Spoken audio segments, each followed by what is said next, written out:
வாழ்க வையகம், வாழ்க வையகம், வாழ்க வளமுடன். குரு வாழ்க, குருவே துணை. மனவளக்கலை உறவுகளுக்கு கோபாலின் வணக்கங்களும் வாழ்த்துக்களும். அருட்தந்தை வேதாத்ரி மகரிஷியின் மனவளக்கலையை பற்றி தினமும் சிந்தித்து கொண்டிருக்கின்றோம். சுவாமிஜி அவர்கள் எழுதிய வாழ்க்கை மலர்கள் என்ற நூலில் இருந்து ஆகஸ்ட் மாதம் 17ஆம் தேதி இறைத்தன்மை அடைய என்ற தலைப்பில் சிந்திக்கவிருக்கிறோம். இயற்கை தத்துவத்தையும் அதன் விளைவுகளையும் அன்றாடம் வாழ்வில் நாம் சந்தித்து கொண்டிருக்கிறோம். இயற்கையின் விளைவுகளுக்கு தொடர்ந்து ஆளாகி கொண்டும் சில நேரங்களில் பயன்படுத்தி கொண்டும் வருகின்றோம். இதனை செயல்விளைவு தத்துவம் என்று சொல்லலாம், விதி என்றும் சொல்லலாம், தெய்வச் செயல் என்றும் சொல்லலாம், வினை அல்லது வினைப்பயன் என்றும் இதை மதிக்கலாம். இயற்கையை எவ்வளவுக்கெவ்வளவு நாம் அறிந்து கொள்கிறோமோ அவ்வளவுக்குத்தான் நம் மனம் விரிவும் தன்மையும் பெறும். மனதின் திண்மைக்கு ஏற்பவே செயல்திறம் அமையும்.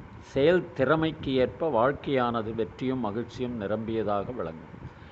மனிதனின் துன்பமெல்லாம், அவனுடைய குறையெல்லாம் இயற்கையை அறியாமலும் அல்லது அறிந்தும் அதனை மதியாமலும் அவன் நடந்து கொள்வதாலேயே தோன்றுகின்றன. இந்நிலையைத்தான் ஆணவம் என்பார்கள். நாம் இதனை தன்முனைப்பு என்கிறோம். உலக உயிர்கள் அனைத்திலும் மனிதன் மிகவும் உயர்ந்தவன். இயற்கையின் பரிணாமச் சிறப்புகள் அனைத்தும் அவனிடம் ஒருங்கி இணைந்துள்ளன. மனிதனிடம் இவ்வளவு பேராற்றல் இருந்தும் அவன் தன் ஆற்றலின் பெருமையை, தன் ஆற்றலின் முழுமையை மறந்திருக்கிறான். அதனால் அப்பேராற்றல் அவனிடம் இயக்கம் பெறாமல் பல பலம் கொண்டு இருக்கின்றது. இதை மூடநிலை எனலாம். மூடம் என்றால் மறைவு என்று பொருள். மூடன் என்றால் அறிவு இருந்தும் அது அவனிடம் இயக்கம் பெறாமல் இருப்பவன். அறிவு இருப்பது வெளிப்படாமல், அதாவது மறைவாக இருக்கும் நிலையில் உள்ளது.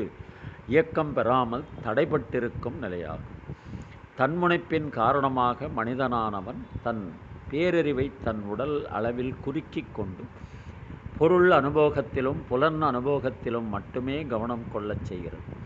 அப்போது அவனது பேரறிவானது வெறும் பொருள் வழி மற்றும் புலன் வழி குறுகி தன் உயர்வையும் சிறப்பையும் இழந்துவிடுகிறது. அருட்தந்தை அவர்கள். வாழ்க வையகம், வாழ்க வையகம், வாழ்க வளமுடன். நீங்களும் உங்கள் அன்பு குடும்பமும் வாழ்க வளமுடன்.